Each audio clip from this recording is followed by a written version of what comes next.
昨天又见，今天又见，我们天天相见。大家好，欢迎回到天天相见厨房。今天给大家介绍一道非常简单的西子焗虾，不用烤箱，一只平底锅就可以搞定了，非常的方便。那现在就来跟着我一起看看我是怎么做的吧。我们需要准备的材料有虾、蒜、葱、红椒。首先，我们先将葱放到案板上，将葱尾去除掉之后，将其切成葱花。我们切的大力一点，大力一点的话会比较香。我们将葱切好之后，将其放入碗中，放到一旁备用。放置一旁备用。接着，我们拿一条红椒放到案板上，将其切碎，将其放入盘中备用。接着，我们将蒜头放入机器中，加水搅拌，将其搅碎变成蒜蓉。如果你没有搅拌机的话，就慢慢切，没关系的。但是用机器会快的比较多，会比较快。那同时呢，那些生的蒜蓉，用水打碎之后，它是不会那么快变色的。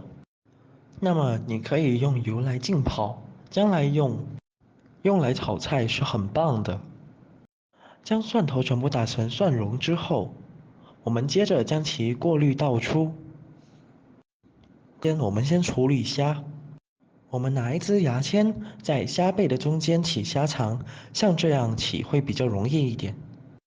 那我们在中间扯出虾长的时候是比较不会容易断的。就像这样用牙签插下去，然后拉出来它的虾肠。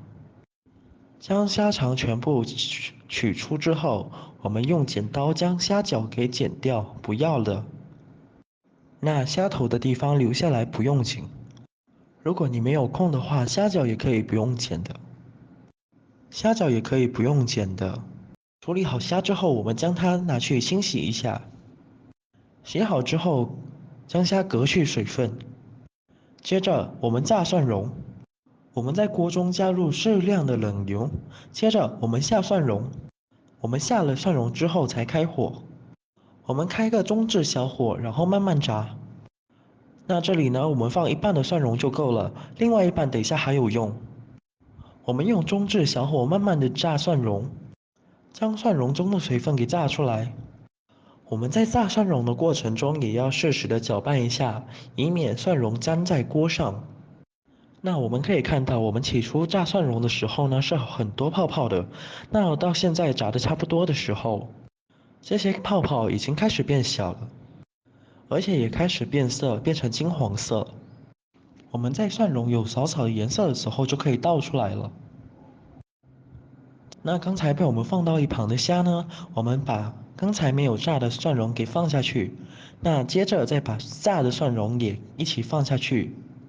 接着将其搅拌均匀之后，我们把葱花也放下去，留少许作为最后的装饰。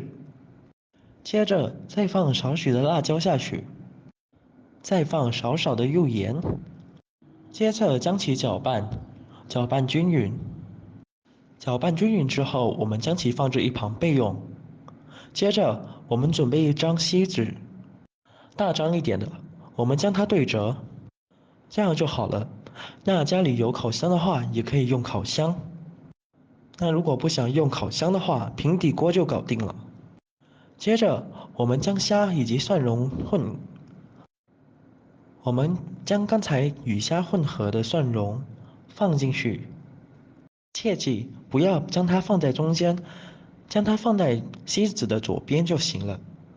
接着，我们将锡纸的右边给它对折上去。将两边对折起来，这样我们等一下煎的时候，里面的蒸汽就不会跑出来，这样才会快熟一些。那我们一定要把旁边的边边给折紧一点，扭紧一点，这样子它的气才不会跑出来。那这个方法呢，除了做虾以外，有很多东西都是可以做的。焗菜也可以，焗鱼也可以。那等我以后的时候有时间我再分享。那这次焗虾呢，其实是很方便的，连锅都不用洗。那接着我们将其放入锅中，看够不够放，它的尺寸合不合适，放上去刚刚好。接着我们开小火，将锅放上去。那由于我们的火种不是开得很大，所以说我们中途的时候要移动一下那个锅，使其受热均匀。是完全不用倒油进去的，因为虾本身里面就有一点点的油，所以虾是不会烧焦的。那这个过程呢，我们要烧10分钟左右。大致烧到7分钟的时候，你会看到锡纸慢慢的膨胀。那接着我们拿出牙签在上面刺一个洞，但是要小心蒸汽，蒸汽会烫伤手。我们在上面戳一个洞，让它放一放气。接着我们继续烧它，烧个3分钟左右就可以了，里面就熟了。如果我们在其膨胀的时候没有用牙签将它楼上戳一个洞的话，那么它将会爆开。接着，时间到了后，我们关火，关火后我们等一下，等其里面的气体慢慢的出来。